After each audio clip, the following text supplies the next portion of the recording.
खैर मकदम है आपका समय न्यूज नेटवर्क में और आप देख रहे हैं 24 घंटे का उर्दू न्यूज चैनल आलमी समय। हालत हाजरा के साथ हाजिर हूं मैं खालिद रजा खान।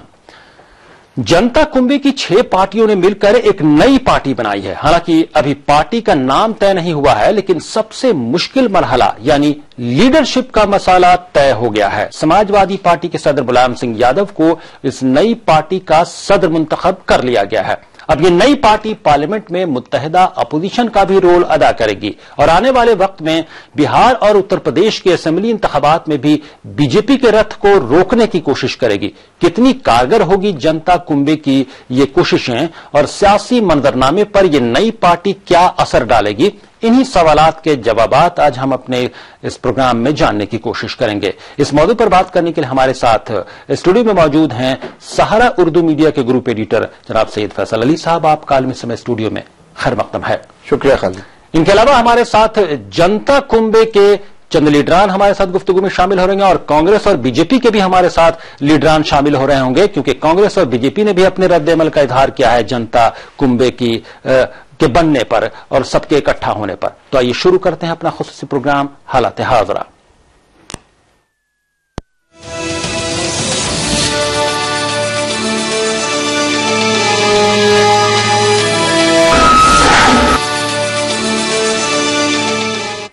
जनता परिवार के इंतजाम का बुध के रोज बाज़ाब्ता ऐलान कर दिया गया। दिल्ली में समाजवादी पार्टी के सदर मुलायम सिंह यादव के घर पर मीटिंग हुई, जिसके बाद एक प्रेस कॉन्फ्रेंस की गई और 6 पार्टियों के इंतजाम का बाकायदा ऐलान किया गया। नई पार्टी के लिए मुलायम सिंह यादव को लीडर मुंतखब किया गया है, लेकिन अभी इंतखाबी निशान का फैसला नहीं हो सका है। बाकी चीजों के लिए शरद यादव की सदारत में एक कमेटी बनाई गई है जो बाकी मामलों पर गौर करेगी। इस मौके पर जनता परिवार के लीडरों ने ऐलान किया कि वो लोग पूरे मुल्क का दौरा करेंगे और मोदी सरकार की नाकामियों को गिनाएंगे। 6 दलों सपा, जनता दल यूनाइटेड, राष्ट्रीय Janata Dal, JDS, Indian national Lokdal और सजपा के नेताओं की बैठक में नए दल के गठन का निर्णय लिया गया। सर्वसम्मति से तय हुआ अध्यक्ष श्री एच.डी. देवेगौड़ा, पूर्व प्रधानमंत्री श्री शरद यादव, श्री लालू प्रसाद, श्री ओम प्रकाश चौटाला एवं श्री कमल मुरारका। हम लोग के राष्ट्रीय अध्यक्ष माननीय मुलायम सिंह यादव जी, पूर्व प्रधानमंत्री आदरणीय देवेगौड़ा साहब, मुख्यमंत्री नीतीश कुमार जी, हम लोग के बुजुर्ग नेता शरद यादव जी,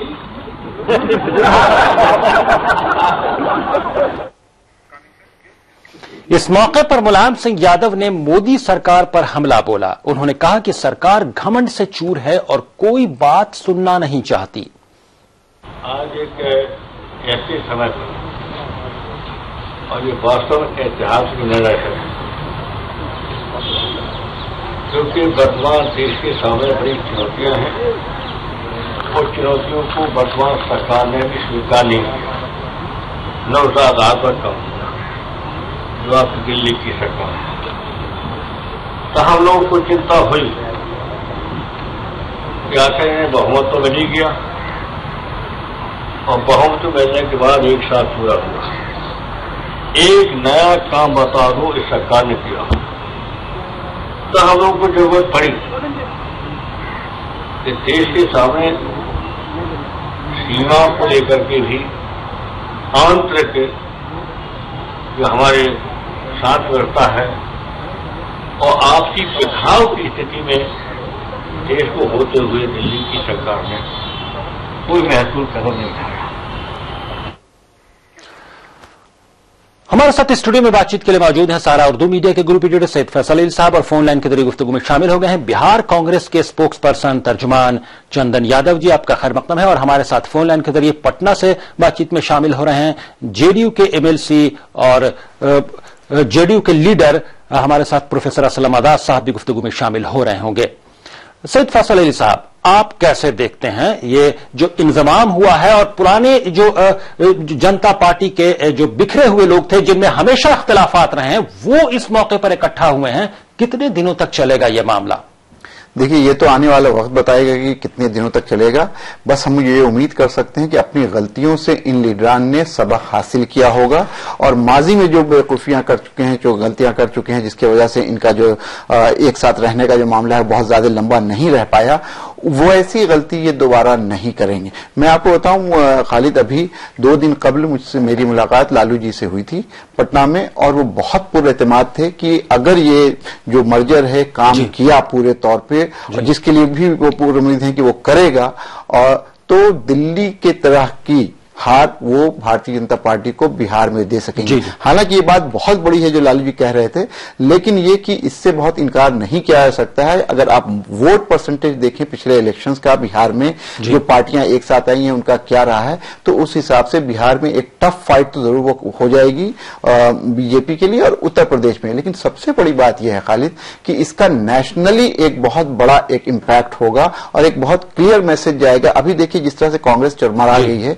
तो ऑल्टरनेटिव नहीं दिख रहा है। कहीं ना कहीं लोग ये सोच रहे हैं कि अगर अगला इलेक्शन 2019 में जब भी हो तो कौन है सामने, क्या कांग्रेस है जो अभी अपने पैरों पे खड़ी नहीं हो पाई है, या कोई और ऑल्टरनेटिव है। आम आदमी पार्टी में अभी उतनी सख्त नहीं है। ऐसे में इन लोगों का, और ये सारे तजुर्बेकार सीनियर लीडर्स हैं जिनकी एक्सेप्टेबिलिटी पैन इंडिया है, चाहे वो लालू हो, चाहे शरद यादव हो, चाहे मुलायम सिंह यादव हो, ये अपने आप में बड़ा कद है, नीतीश कुमार हो, सारे बड़े लोग हैं। तो ये एक बहुत बड़ा पॉलिटिकल डेवलपमेंट है जो आने वाली जो पॉलिटिकल लैंडस्केप है हिंदुस्तान का, उसको मुतासिर करेगा। जी, उसको मुतासिर करेगा। और कहीं ना कहीं से जो खला है कि बीजेपी के मुकाबले कौन खड़ा होगा, उसको पूर्ण करने की भी कोशिश है। हमारे साथ प्रोफेसर असलम आजाद साहब भी जुड़ गए हैं। चंदन यादव जी, आप हमारे साथ फोन लाइन पर बने रहिए। तो प्रोफेसर असलम आजाद साहब, आपकी पार्टी का भी यानी जनता दल यूनाइटेड का, जेडीयू का भी इंतजाम हो गया है। नए इंतजाम को किस तौर पर देखते हैं, कितना खुशाइंद होगा ये, क्योंकि कहीं ना कहीं से नजर में बिहार इलेक्शन को रखा गया है, तब ये इंतजाम की कोशिश की गई है। प्रोफेसर असलम आजाद साहब जी, प्रोफेसर असलम आजाद साहब, आपको आवाज मिल रही है? आप जी, उनसे जैसा ही राब्ता होता है हम उनके पास जाएंगे, उनसे गुफ्तगू करेंगे। चंदन यादव जी, आप कैसे देखते हैं? एक जैसा कि सैयद फैसल अली साहब फरमा रहे थे कि मुल्क में एक अपोजिशन के नाम पर एक खला पैदा हो गया है। कांग्रेस अभी इतनी हो गई है कि वो अपने पैरों पर खड़ी नहीं हो पा रही है। वैसे में एक ऑल्टरनेटिव की तलाश है, आवाम को भी एक ऑल्टरनेटिव की तलाश है, और वो ऑल्टरनेटिव कहीं ना कहीं से ये जनता परिवार के, जनता कुंबे के इकट्ठा होने से पूरा होता नजर आता है। देखिए, ये मल्टी पार्टी संसदीय लोकतंत्र की ये प्रक्रिया है। कुछ दिन पहले जनता परिवार एक था, फिर अलग हुई, फिर वो विलय की ओर बढ़ रहे हैं। कांग्रेस पार्टी इसको इस नजर से देखती है कि राजनीति में इस तरह का तालमेल, इस तरह का विलय, इस तरह का विघटन देता है, जन्म देता है। ये लोकतांत्रिक प्रक्रिया का एक मुझे लगता है एक पहलू है। लेकिन जो सवाल है कि सवाल देश में ये है कि ये देश दो राजनीतिक, अगर आप बड़े लेवल पे देखें तो दो विचारधाराओं के बीच का संघर्ष है, राजनीतिक संघर्ष। एक विचारधारा जिसका नेतृत्व कांग्रेस पार्टी करती है और दूसरी विचारधारा जो भारतीय जनता पार्टी है। तो ये दो ध्रुव है और ये हिंदुस्तान में रहेगा। इन्हीं दो पार्टियों का कहीं ना कहीं कांग्रेस भले ही आज के दिन में कमजोर हुई है, हम लोकतांत्रिक प्रक्रिया में, हम भले ही लोकसभा में हमारे 44 सांसद है, और इसमें हमें एक चैलेंज भी है और एक अवसर भी है, और कांग्रेस पार्टी इस चैलेंज को अवसर में बदलेगी। और समय आने दीजिए, वक्त लगेगा, लेकिन कपल ऑफ ईयर्स में मुझे लगता है कांग्रेस पार्टी अपनी पुरानी साख को, आपको याद होगा इंदिरा हटाओ का नारा लगा था, फिर राजीव जी के ऊपर इस तरह का पूरा गैर कांग्रेसी पार्टियों ने मिलकर के एक जी, आपका कहना है कि इस आपका मतलब शायद कहने का ये तो नहीं कि इस जनता परिवार के, जनता कुंबे के इकट्ठा होने से बहुत ज्यादा फर्क पड़ने वाला नहीं है। अल्टीमेटली कांग्रेस ही कहीं ना कहीं से कमान संभालेगी, फ्रंट में रहेगी। नहीं, जैसा कि हमारे पहले हमारे मित्र जो पैनल में है उन्होंने कहा कि कांग्रेस पार्टी कहीं ना कहीं एक ग्रुप था वो बिल्कुल ही खत्म हो चुकी है। मैं इस बात से सहमत नहीं हूं। मुझे लगता है कमजोर जरूर हुई है कांग्रेस पार्टी का। अभी भी पूरे पैन इंडिया, अगर किसी एक पार्टी का अगर पैन इंडिया प्रेजेंस है, कश्मीर से कन्याकुमारी और गुजरात से अरुणाचल तक अगर एक पार्टी, वो तो है आप जगह जिसकी साथ है, और अब जिस पार्टी का महाविलय हुआ जनता परिवार, ये तो सिर्फ नॉर्थ इंडिया में कुछ 3-4 राज्यों में सिमट कर रहे हैं। जी, आपके पास आते हैं चंदन यादव जी। हमारे साथ जेडीयू लीडर और जेडीयू एमएलसी बिहार में प्रोफेसर असलम आजाद साहब भी गुफ्तगू में शामिल हो गए। प्रोफेसर असलम आजाद साहब आपके पास आते हैं, लेकिन सईद फैसल अली साहब कुछ कहना चाह रहे हैं। जो चंदन यादव जी बोल रहे हैं कि कांग्रेस कमजोर जरूर हुई है, लेकिन कहीं ना कहीं से उसकी विचारधारा, उसकी आइडियोलॉजी जो है वो नहीं खत्म हुई है। वही एक पार्टी है जिसका पैन इंडिया प्रेजेंस है। क्या कहेंगे सईद फैसल अली साहब? बिल्कुल, चंदन यादव जो बात कह रहे हैं उसमें दम है कि ये एक पार्टी है जो कहीं ना कहीं हिंदुस्तान में पैन इंडिया इसका प्रेजेंस है। लेकिन चंदन जी को यह भी याद रखना चाहिए कि अब कश्मीर से लेकर कन्याकुमारी तक के कितने राज्यों में कांग्रेस पार्टी है सरकार में, यह भी एक बहुत बड़ा सवाल है। लेकिन इसके साथ साथ मैं उनसे इस बात पर इत्तेफाक करता हूं कि कोई भी क्रेडिबल ऑल्टरनेटिव, चाहे जनता परिवार एक हो जाए या 2-4 पार्टियां इसमें और मिल जाएं, उसके बाद भी तब तक कंप्लीट नहीं होगा जब तक उसके साथ कांग्रेस का जुड़ाव नहीं हो। बिहार में भी अगर वो अच्छा कर पाएंगे तो तभी कर पाएंगे जब कांग्रेस का जो वोट शेयर है या कांग्रेस की जो संगठनात्मक जो उसकी मजबूती है वो उनके साथ जुड़े। तो अपने आप में ये दोनों कहीं ना कहीं विरोधाभासी पार्टियां हैं या ग्रुप्स हैं, लेकिन इसके बावजूद पॉलिटिकल कंपल्शन इनका यह है कि अभी इन सबको एक साथ आना होगा, तभी कोई एक credible alternative Bharatiya Janata party का बन पाएगा। और कहीं ना कहीं उसके केंद्र में, जिसको ये कह रहे हैं चंदन यादव जी, धुरी के तौर पे हो सकता है कांग्रेस आगे चल करके इसको धुरी का काम करे। ये पॉसिबल है, लेकिन कांग्रेस को मैंने कभी नहीं कहा कि बिल्कुल समाप्त हो गई है, कमजोर कहा। और कमजोर कांग्रेस हो गई है, एक के बाद एक चुनाव हारती गई, लेकिन स्टिल कांग्रेस जो है भारत में वो पार्टी है जिसकी एक्सेप्टेबिलिटी बहुत ज्यादा है। जी, प्रोफेसर असलम आजाद साहब जुड़ गए। प्रोफेसर असलम आजाद साहब, जनता कुंभा जो जनता पार्टी का जो है यूं कहें कि जनता कुंभा इकट्ठा हो गया है, और जो तमाम इख्तलाफात के बावजूद ये वही तमाम लीडरान है जो माजी में इख्तलाफात की वजह से अलग हुए, फिर बीच दरमियान में कोशिश हुई, फिर इस कोशिश को कामयाब बनाने की सिमत में कुछ लोग बढ़े हैं और कामयाबी नजर भी आ रही है। लेकिन क्या वाकई जो चैलेंज है सामने उसको ये पूरा कर पाएंगे और कांग्रेस को साथ लिए बगैर कर पाएंगे? जी, प्रोफेसर असलम आजाद साहब।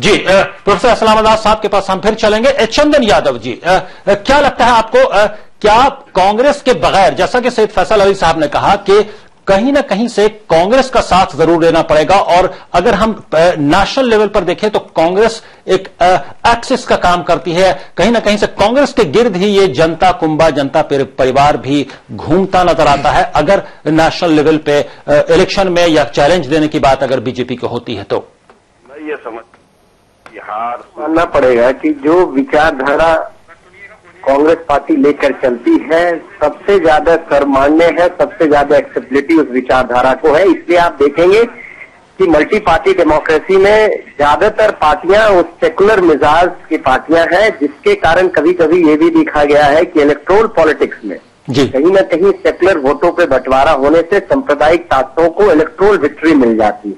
जी, प्रोफेसर असलम आजाद साहब जुड़ गए हैं। चंदन यादव जिससे हमारा राब्ता टूट गया है। प्रोफेसर असलम आजाद साहब, आप कैसे देखते हैं जनता परिवार इकट्ठा हो गया है, और क्या ये जनता परिवार तमाम इख्तलाफात के बावजूद कुछ कामयाब होता नजर आता है? जो चैलेंज बीजेपी ने पोज किया है, क्या उसको वो चैलेंज पूरा कर पाएंगे, बीजेपी को मुकाबला दे पाएंगे? अगर हम बिहार के कंटेक्स्ट में ही बात करें, चूंकि सबसे पहले अभी नजदीक में बिहार का ही इलेक्शन है। देखिए, बिहार के सियासी हालात के पेश नजर अगर देखा जाए तो जो अभी इन लोगों का मिलन हुआ है 6 पार्टियों का, ये 100% कामयाब रहेगा। और ठीक है, दरमियान में इन लोगों के इख्तलाफ हो गए थे जिसकी जाती वजहें थी, लेकिन अब इन लोगों को समझ में अच्छी तरह बात आ चुकी है कि अगर हम लोग मुत्तहिद नहीं हुए और मुत्तहिद होकर इलेक्शन नहीं लड़े तो नाकामी का सामना करना पड़ेगा। जी, ये कितने दिन तक चलेगा प्रोफेसर असलम आजाद साहब? क्योंकि माजी में भी कोशिशें हुई है, ये तमाम वही लीडरान है जिनमें जबरदस्त इख्तलाफात रहे आपस में और एक साथ रहते हुए ये लोग अलग हुए थे। मैं डॉक्टर अफान इस्लाही बोल रहा हूं, असलम आजाद नहीं। चलो, और ये समझौता रहेगा, चलेगा, ये समझौता चलेगा। अभी इतना जल्दी कुछ टूटने का कोई सवाल नहीं पैदा होता है, कोई इम्कान नहीं दिखलाई दे रहा है, इसलिए कि लंबी छलांग लगाने की एक कोशिश की है बीजेपी ने, उसका जवाब देने के लिए, उसका मुकाबला करने के लिए। जी। ये चलेगा, इत्तेहाद चलेगा। जी, डॉक्टर अफान साहब, आपको क्या लगता है, क्या आपको ये बात हो रही थी कि कांग्रेस का साथ जरूरी होगा, जनता कुंबे को भी बगैर कांग्रेस के ये कामयाबी हासिल नहीं कर पाएंगे, जो चैलेंज इनके सामने है उसको पूरा नहीं कर पाएंगे? देखिए, इसका इशारा कांग्रेस के लीडरों ने भी और नीतीश कुमार और लालू प्रसाद ने भी अपने कई मौके से दिया है, अपने भाषणों में, अपनी गुफ्तगू में। कांग्रेस का साथ तो कुछ न कुछ लेना ही होगा, इसलिए कि कांग्रेस की जड़ इंतहाई गहराई तक है। और लेकिन बिहार में कांग्रेस ने कोई करिश्मा अब तक नहीं दिखलाया है कई इलेक्शन से, इसलिए अगर कांग्रेस का साथ नहीं भी रहा तो जनता परिवार का जो इत्तेहाद हुआ है ये 100% कामयाब रहेगा। जी, इसमें कहीं दो राय नहीं है। जी, यानी आप उम्मीद रखते हैं कि ये कामयाब होगा। बहुत बहुत शुक्रिया डॉक्टर अफान साहब फोन लाइन के जरिए गुफ्तगू में शामिल होने के लिए। हालात हादरा में वक्त हो गया है ब्रेक का, इसी गुफ्तगू को हम आगे बढ़ाएंगे। सैयद फैसल अली साहब स्टूडियो में गुफ्तगू के लिए मौजूद हैं, ब्रेक के बाद आएंगे तो और भी चंद लीडरान हमारे साथ गुफ्तगू में शामिल हो रहे होंगे। फौरन हाजिर होते हैं।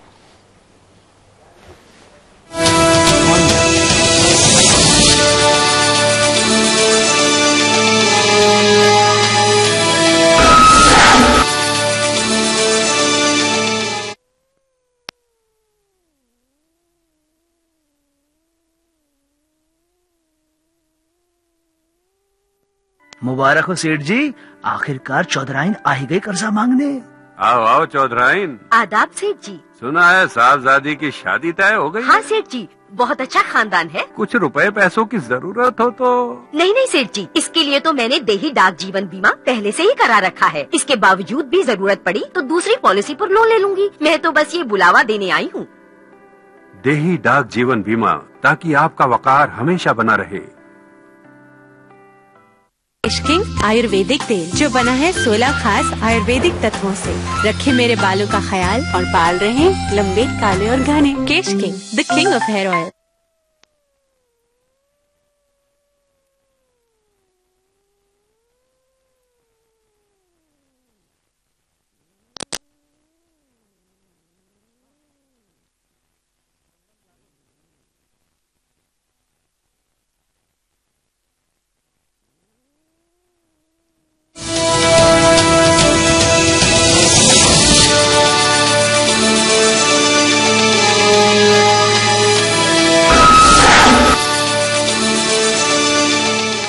ब्रेक के बाद आलमी समय में आपका फिर खैर मकदम है। आप देख रहे हैं हमारा खुसूसी प्रोग्राम हालात हाजरा। स्टूडियो में गुफ्तगू के लिए मौजूद है सहारा उर्दू मीडिया के ग्रुप एडिटर सैयद फैसल अली साहब और इस सेगमेंट में गुफ्तगू में शामिल हो रहे हैं जनता दल यूनाइटेड के एमएलसी बिहार में और लीडर प्रोफेसर असलम आजाद साहब, और हमारे साथ मनोज मिश्रा साहब भी लखनऊ से गुफ्तगू में शामिल हो रहे हैं जो उत्तर प्रदेश बीजेपी के तर्जुमान हैं।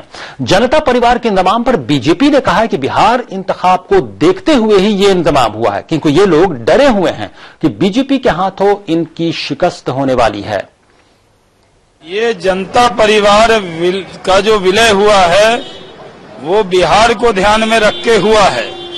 ये लोग डरे हुए हैं, इनको लगता है कि वो भारतीय जनता पार्टी को रोक सकते हैं, लेकिन ये दल अगर मिल भी जाए तो वो बीजेपी को रोक नहीं सकते। मिलने में ही झंझट है। अभी तक न सिंबल तय हुआ, न झंडा तय हुआ, न नाम तय हुआ।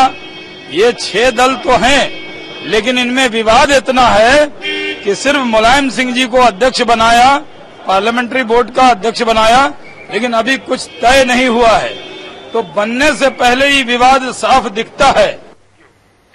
हमारे साथ स्टूडियो में गुफ्तगू के लिए मौजूद हैं सैयद फैसल अली साहब, सहारा उर्दू मीडिया के ग्रुप एडिटर, और फोन लाइन के जरिए पटना से गुफ्तगू में शामिल होंगे जनता दल यू के लीडर और एमएलसी प्रोफेसर असलम आजाद साहब। प्रोफेसर असलम आजाद साहब, जनता दल आपकी पार्टी भी कहीं ना कहीं से जनता परिवार में एक अहम हिस्सा है जो जिसका इंजमाम हुआ है। इस इंजमाम को कितना बड़ी कामयाबी मानते हैं बिहार में चैलेंज के लिए? बिहार इलेक्शन सबसे पहले, और बीजेपी का कहना है कि बिहार इलेक्शन को देखते हुए ही ये इंजमाम हुआ है और वो डरे हुए हैं, डरे सहमे हुए, इसलिए इंतजाम और अपने वजूद को बचाने के लिए इंतजाम किया गया है।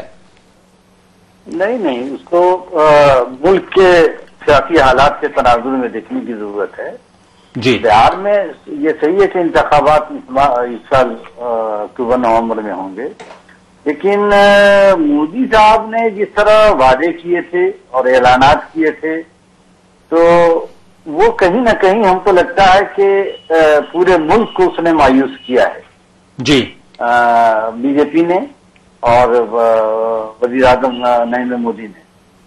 जिस तरह मैं ये समझता हूँ कि 89 में कांग्रेस के खिलाफ वीपी सिंह ने एक महागाराई की और खासतौर से सोशलिस्टों ने जो है उनकी हिमायत की थी, तो मैं ये समझता हूँ कि ये जनता परिवार के पुराने घटक हैं जी, जिनका इंतजाम हुआ है या होने जा रहा है या हो गया है एक तरह से कहिए जी। लेकिन बात बीजेपी की जानिब से ये आ रही है कि इतने लंबे वक्त से बातचीत चल रही है इनके अंदर, जो चूंकि ये माजी में भी जबरदस्त इख्तलाफात रहे तमाम लीडरों के दरमियान जो जनता कुंबे के हैं, और अभी भी न नाम तय हुआ है, न पार्टी का सिंबल तय हुआ है, और बहुत सारी चीजें ना, और एम्स एंड ऑब्जेक्टिव्स क्या होंगे वो कुछ तय है, सिर्फ लीडर तय किया गया है, बाकी चीजें कुछ भी तय नहीं हुई हैं, और उसमें जबरदस्त इख्तलाफ है, और ये इस बात का आकाश है जो बीजेपी का कहना है इख्तलाफ का। नहीं, बीजेपी तो चाहेगी ही कि इसको हवा दे के इख्तलाफ कहाँ, इतनी उजलत की क्या जरूरत है?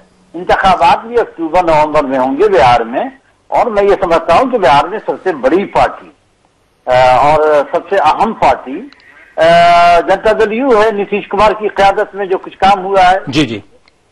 फिर आप फोन लाइन पर बने रहिए प्रोफेसर असलम आजाद साहब। हम मनोज मिश्रा साहब उत्तर प्रदेश बीजेपी के तर्जुमान हैं, हमारे साथ बातचीत में शामिल हो गए हैं। मनोज मिश्रा साहब, ये जो जनता कुंभा, जनता परिवार इकट्ठा हुआ है, इसे आप किस तौर पर देखते हैं? क्या ये कहीं ना कहीं से डरे हुए हैं, घबरा कर उन्होंने इंतजाम किया है, या वाकई आप इनके इंतजाम से घबरा गए हैं? आपकी पार्टी भी कुछ घबराई हुई लग रही है। ये मोदी रोको पार्टियां हैं, इनका अपना कोई एजेंडा नहीं, इनका अपना कोई नाम नहीं, इनका अपनी कोई नियत नहीं, नीति नहीं, तो ये केवल मोदी रोको अभियान के लिए बनी है। भाई जो पार्टी नेगेटिव अप्रोच के साथ शुरू हुई है उससे बहुत उम्मीद नहीं की जा सकती। जी मनोज मिश्रा साहब, आपकी पार्टी में भी कुछ घबराहट लगती है, क्योंकि इंतजाम यानी जो विलय हुआ है उसके ऐलान से एक दिन पहले ये मालूम था, पटना में एक बड़ी रैली की कारकुनान की आपके पार्टी के सदर अमित शाह साहब ने। देखिए, पटना की रैली अम्बेडकर जयंती के तौर पर थी, वो बहुत पहले से प्रस्तावित थी, और अम्बेडकर जयंती पर पटना में रैली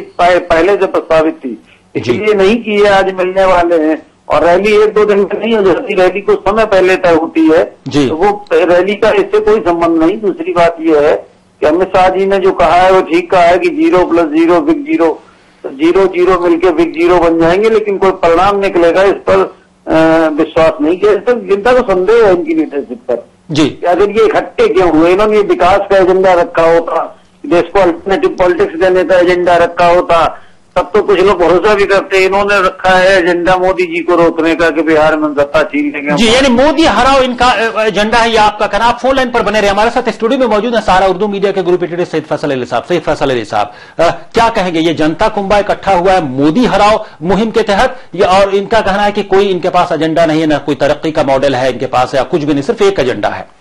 देखिए, ऐसा है कि जो मनोज मिश्रा कह रहे हैं उसमें भी कोई गलत बात नहीं है। वो कह रहे हैं कि मोदी रोको एजेंडा है, तो ये याद रखिए कि अभी जो बीजेपी में बहुत सारे लीडरों को बीजेपी ने इलेक्शन से पहले ज्वाइन करवाया, पार्लियामेंट्री इलेक्शन और असेंबली इलेक्शन से पहले, तो उनका भी एक ही नारा था, कांग्रेस रोको जी। तो ये चलता रहता है, ये कोई बात। लेकिन जहां तक सवाल है कि उनका क्या प्रोग्राम है, एजेंडा है, ये तो सामने आएगा। एजेंडा उन्होंने कहा है कि हमारा राष्ट्र का एजेंडा है नेशनल लेवल पे, हम एक क्रेडिबल अल्टरनेटिव के तौर पे और एक सेक्युलर सोच को आगे बढ़ाने वाला काम करने का एक प्लेटफॉर्म बना रहे हैं। तो एजेंडा उनका बिल्कुल क्लियर है कि एक जो सोशलिस्ट सेक्युलर पॉलिटिक्स का जो एक स्पेस कहीं ना कहीं हल्का पड़ रहा था, उसको इन लोगों ने फिल करने की कोशिश की है। जहां तक रहा सवाल ये कि इनके एक साथ आने से क्या इंपैक्ट होगा बिल्कुल तय है। बीजेपी वाले कुछ कहें ना कहें, घबराहट है, परेशानी है। और ये देखिए हिंदुस्तान में खास करके हिंदी हार्टलैंड में जो इलेक्शंस होते हैं अभी भी वो कहीं ना कहीं वो जो कह रहे हैं अमित शाह जी, गुजरात वाले स्टाइल नहीं है 0+0=0। इनको पता है कि बिहार में आज भी 20% वोट शेयर बिहार में आरजेडी का है, उसके बाद 16% जेडीयू का है, उसके बाद फिर 7-8% कांग्रेस का है, और ये सारा मिलकर के 47-48% वोट हो जाता है। और अगर ये एक साथ पड़ जाता है कहीं तो क्या सिचुएशन होगी। दूसरी तरफ भी अगर बीजेपी का वोट आप देखिए तो वहां उनके साथ क्या है। तो ये सारी जो कॉम्बिनेशन परमुटेशन है वो मैटर करती हैं। और कहने के लिए कोई पार्टी कुछ कहे, उनको की अपनी स्ट्रैटेजी होगी। मनोज मिश्रा साहब जाहिर सी बात पार्टी की अपनी बात रखेंगे, सही बात है, लेकिन पार्टी में अंदर में भी सोच चलती रहती है, स्ट्रैटेजी वो लोग बनाते रहते हैं कि अब क्या करना है, अब क्या करना है। अमित शाह स्ट्रैटेजिस्ट हैं, मोदी जी कुछ ना कुछ सोच रहे होंगे। तो ये लोग भी इतना बहुत केक वॉक को हमको नहीं लगता है कि हो जाएगा कि ये सारी पार्टी एक साथ आ गई है तो बीजेपी बिल्कुल हार ही जाएगी या बिल्कुल सफाया, ऐसा नहीं है। लेकिन एक टफ फाइट जरूर हो जाएगी। जी, यानी दोनों पार्टियां, यानी बीजेपी जहां जनता कुंभे पर इल्जाम लगा रही कि जनता कुंभे जो है डरे हुए हैं, घबराहट की वजह से इंतजाम हुआ है, वहीं बीजेपी में भी घबराहट कम नहीं है। बिहार के इलेक्शन को अगर हम कहें नजर में रखें तो बीजेपी भी उतनी ही घबराई हुई है जितना जनता कुंभा बीजेपी से घबराया हुआ है। अगर हम ऐसे कहें तो बेजा नहीं होगा। वक्त की तंगी, हम गुफ्तगू को आगे नहीं बढ़ा पा रहे हैं। प्रोफेसर असलम आजाद साहब और मनोज मिश्रा साहब, आप दोनों का फोन लाइन के जरिए बातचीत में हालात हादरा में शामिल होने के लिए बहुत बहुत शुक्रिया। नमस्कार।